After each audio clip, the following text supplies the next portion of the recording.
we are going to talk now about what teams still need to do some business in the transfer window. You see a lot of these big signings being announced. Calvin Phillips from Leeds to Man City. Jesus has gone from Man City to Arsenal. You look at Haaland. Darwin Núñez has come in. Big teams. Richarlison's made a move as well. When you think of... look, we're not just going to discount the quote-unquote lower teams as well. We'll talk about them. But when you think of the big teams that need to sort of make a charge in the Premier League next season, who needs to do some business desperately now to kind of be in that conversation for winning a trophy, Champions League, maybe even winning the league?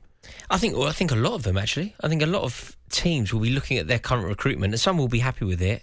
But I think most will think that more needs to happen. I think Arsenal can look at their window so far and think that they've done very well. Yeah. I think Arsenal will look at bringing in a player like Gabriel Jesus, and that is obviously an elevation for that entire squad. And fringe players like Vieira and Marquinhos as well. I think that they've certainly been making good strides, and also the players that they've been linked with. Even if they end up not signing them, the fact that they are linked with players that are aspirational, players that have been linked with other clubs that are in the Champions League is a good statement for Arsenal. But I would say that they need more, an awful lot more in fact. I'd say that they need at the very least one player more per position. Yeah. So they definitely need to bring in another defender. They need to bolster that defence hugely. Even though Saliba is coming back, a young player of the year in France last season, so that would be Saliba, Gabriel and Ben White. You don't think that's good enough to go forward with? No, not if their ambition is to qualify for the Champions League. I don't think that it's quite good enough. I think Saliba, for one reason or another, doesn't seem to have Arteta's full backing, does he? No. I like the look of Saliba, and everything that I've heard about him suggests that he is the answer, but if Mikel Arteta deems that he isn't the answer or changes the question... He's sent him out on loan twice now, hasn't he? Changes the question in order to not give the answer. I feel like there's a limit as to how well that can work. Tottenham should be very happy. I mean, I'm kind of dancing around it a touch here, but my club Chelsea need to be certainly more active, more decisive, because Chelsea, thus far, haven't got anyone through the door. They've not got no one through the door, but maybe they are looking, and I think Alex Crook mentioned it, didn't he, that Thomas Tuchel might be looking at the ones that went out on loan last season and had good loan spells. Conor Gallagher was fantastic at Crystal Palace. He will probably feature if he doesn't go back on loan again or be sold, and I doubt that. Ambrosia, in terms of a forward, again, good start of the season with Southampton, not so much the back end, but that's understandable. He's only young. Was he 20?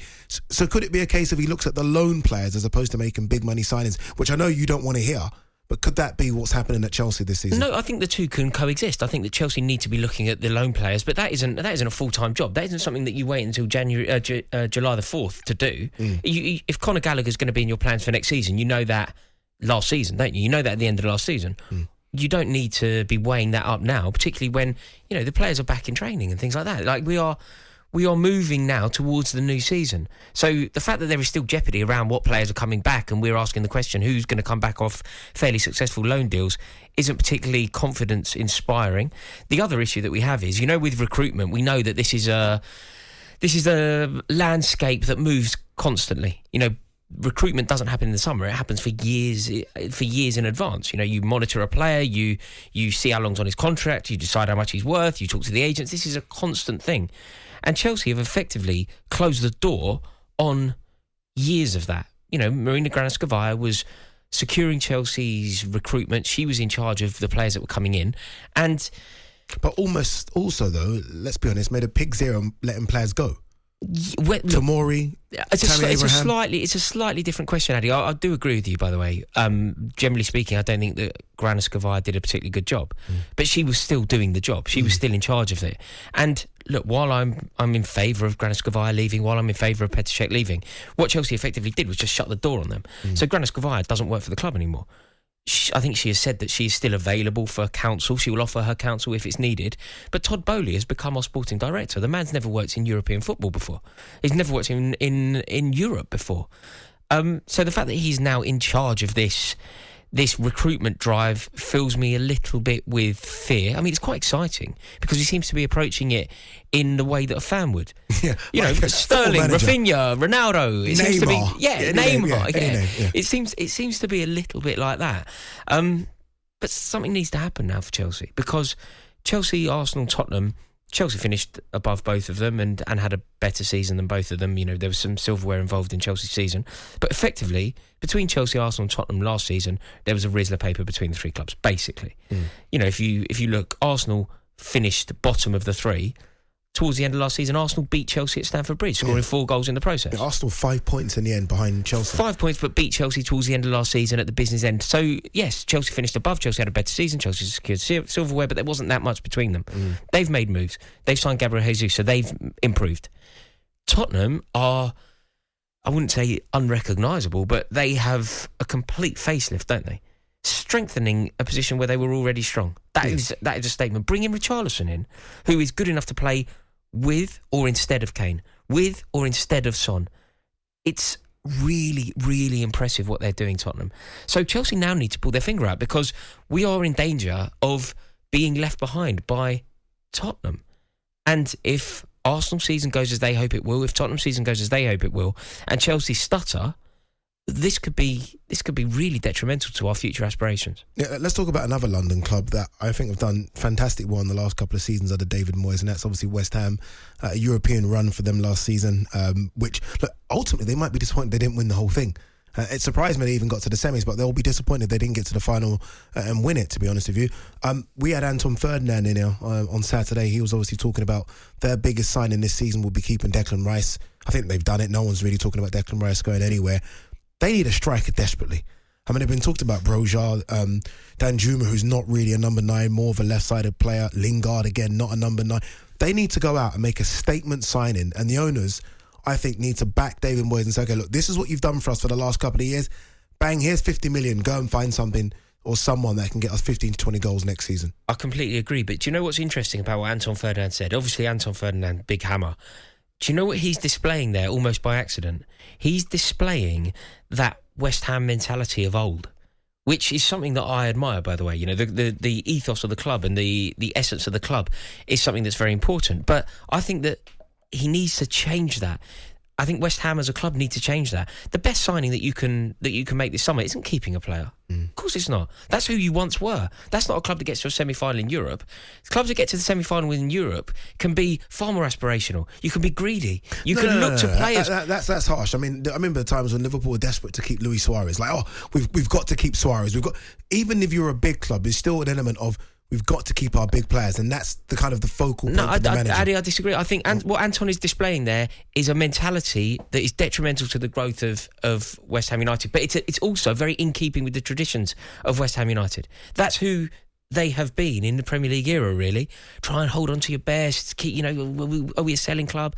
Whereas they've just been to the semi-final of a European competition. In my opinion, they should have won that European competition, and had David Moyes been backed by the board, genuinely, I think they would have won it. If they had brought in a striker, somebody that was capable of shouldering the burden of the goal-scoring responsibility that was put on Mikel Antonio, somebody that would have taken on the responsibility when Sebastian Haller didn't work out for one reason or another. If they had backed David Moyes, they would have won that competition. And a team that wins that competition isn't grateful for the players they've got.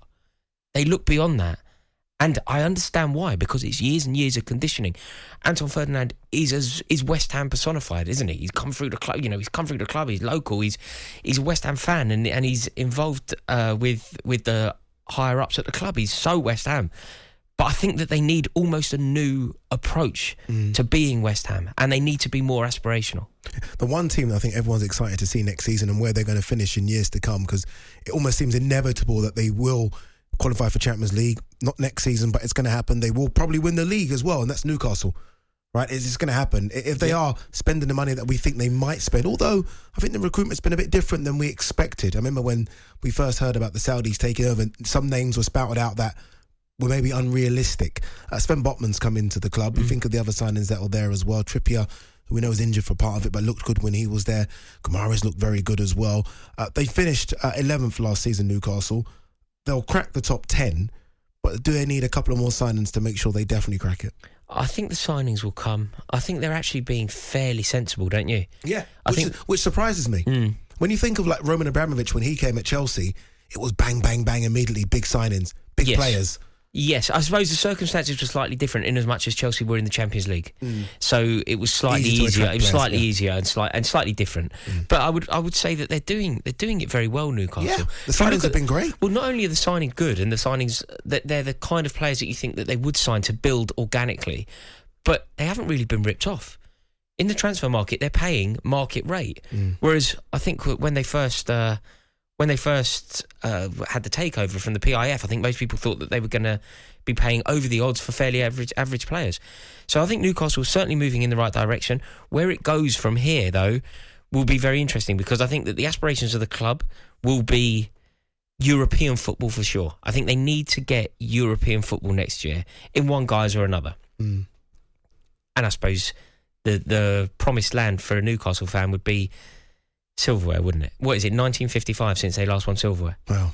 So I feel like they will be desperate for some silverware. But look, I think Eddie Howe's done a very good job. The Fantastic signings have been... job. Also, I didn't expect it. The vast majority, with the exception of Chris Wood, Kieran Trippier was injured but was brilliant when he first arrived. Dan Burn, I think, was probably the jewel in the crown of all of the players that arrived. You said he was better than Ben White the other day. I think he's better than Ben White. I don't think he's particularly controversial. I don't know why you've taken such issue with that. I genuinely don't know why you know, every time I mention Dan Burn now, you bring up Ben White. I don't think it's a particularly controversial thing. You seem to think there's more in this than it is. Dan Burn had a better season than Ben White. He did. He definitely did. But the players that they've brought in have generally worked. They haven't been ripped off. And this is a great opportunity now for Newcastle United and for Eddie Howe. Very, very quickly here, because we've got about a minute before we have to speak to go to the break and then speak to Carol Thomas next. Who's going down next season? Well, we were just talking to Alex Crook, so I'm going to go Wolves.